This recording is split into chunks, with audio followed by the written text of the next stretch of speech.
able to travel into an unexplored path. Normally, tendency to travel the, well laid out path.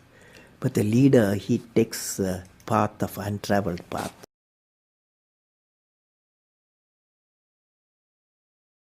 I will give one incident. This is all of you who have assembled here, all of you. Remember this incident. 1979, SLV-3 satellite launch vehicle, I was the project director, mission director. My mission is to put the satellite in the orbit. Thousands of people worked nearly 10 years. I reached the Sriharikota and it's in the launch pad. Countdown was going on. T-minus 4 minutes, T-minus 5 minutes, T-minus 1 minute, T-minus 40 seconds. Computer put a hold, don't launch it. Computer says don't launch it. I am the mission director, I have to take decision. Everything is on. Behind me there are 6 experts. They saw computer database coming in and screen, and they see the pictures in the screen. They said there's a problem. The problem is there's a leakage in the system, in the control system. But immediately calculation, no problem. We have got sufficient fuel and oxidation for control system is controls the rocket to the required attitude, and we can go ahead. Now, of course, my expert's view, but I took the decision. Problem is mine. Finally, I took a decision. I bypassed the computer. I launched the system. Okay, I launched the system. This fellow went. First stage worked is a 4-stage rocket, and second stage got mad. It went to spin. Instead of putting the satellite in the orbit, it put in the Bay of Bengal. 1979, it was a failure. It was a first time I experienced my failure. How do you manage the failure? Success I can manage. So at that time, a great man, a great leader, Professor Satish Dhawan, he comes to me, I'm very tired working nearly for months. He wakes me up, come, let us go for a press conference. Press is meeting there, like this, number of people, world press, with photos, this and that, all the gadgets, they are there. I was really frightened, I will be the culprit, because I am the project director, mission director. What Satish Dhawan said, chairman, Indian Space Research Organization, said, dear friends, we have failed today. It's the first time I have to give all the success. All the failure is, I want to support my technologists and scientists and staff so that next year they succeed.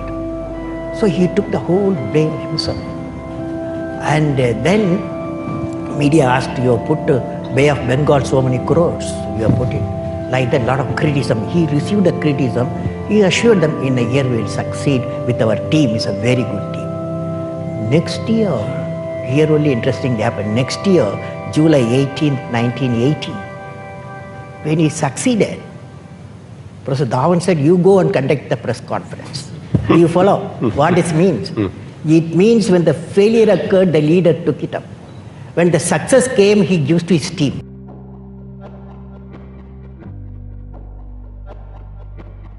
What did I learn from the youth of 11 million people? I learned every youth wants to be unique. Every youth wants to be unique. That is you.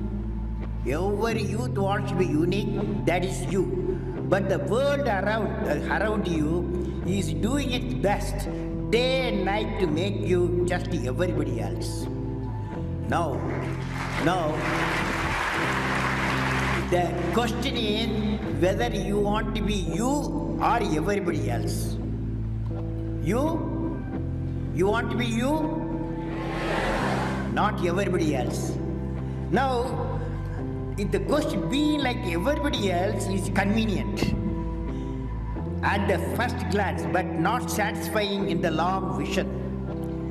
The challenge, therefore, my young friends, is that you have to fight the hardest battle. You have to fight the hardest battle which any human being can ever imagine to fight. and never stop fighting until you arrive at your destined place.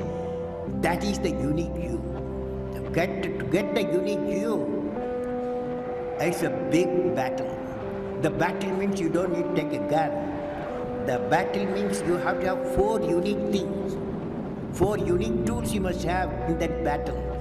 One is you have to set the goal. The second one is acquire the knowledge continuously. And third one, it's a hard work with the devotion. And fourth is perseverance. Learned, but carefully hear me what I'm saying. I learned. What did I learn from the youth of 11 million people? I learned every youth wants to be unique. Every youth wants to be unique. That is you. Every youth wants to be unique. That is you. But the world around you is doing its best day and night to make you just everybody else. Now, the question is whether you want to be you or everybody else. You want to be you? Not everybody else. Now, if the question being like everybody else is convenient at the first glance, but not satisfying in the long vision. The challenge, therefore, my young friends, is that you have to fight the hardest battle. You have to fight the hardest battle which any human being can ever imagine to fight, and never stop fighting until you arrive at your destined place. That is the unique you. To get the unique you, it's a big battle. The battle means you don't need to take a gun. The battle means you have to have 4 unique things. 4 unique tools you must have in that battle. One is you have to set the goal. The second one is acquire the knowledge continuously. And third one, it's a hard work with the devotion. And fourth is perseverance. These are the tools you have to, for the battle you have to wage.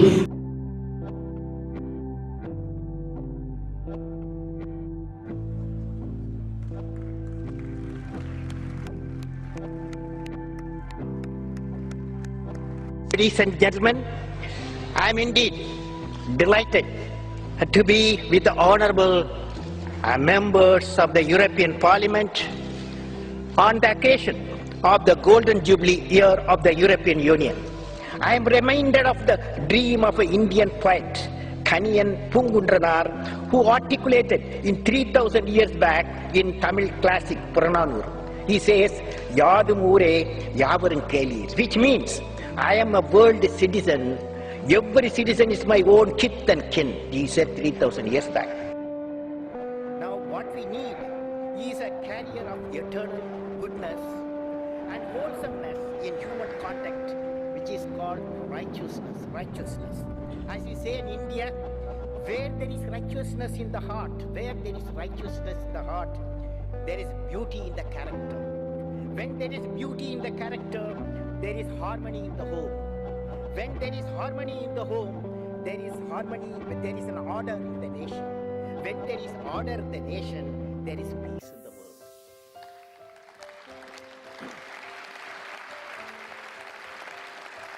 O European Union, let your mission spread everywhere like the air we breathe.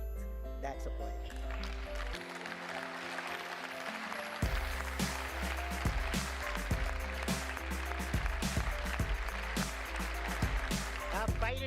Finally, friends, let me convey my greetings of 1 billion people of my country to all the honorable members of the European Union, and through you to all the citizens of European Union countries. May God bless you all.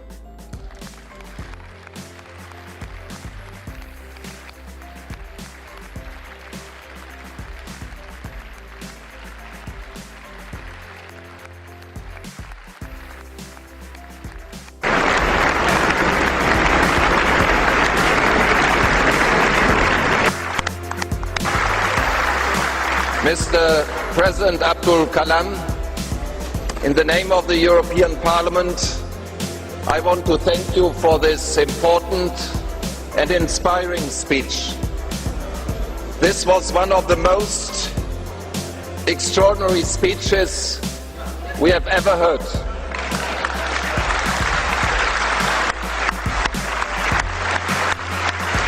From a statesman, scientist and poet, this is unique. All the best to this great nation, India. All the best to our cooperation between the great nation India and the European Union. All the best, Mr. President.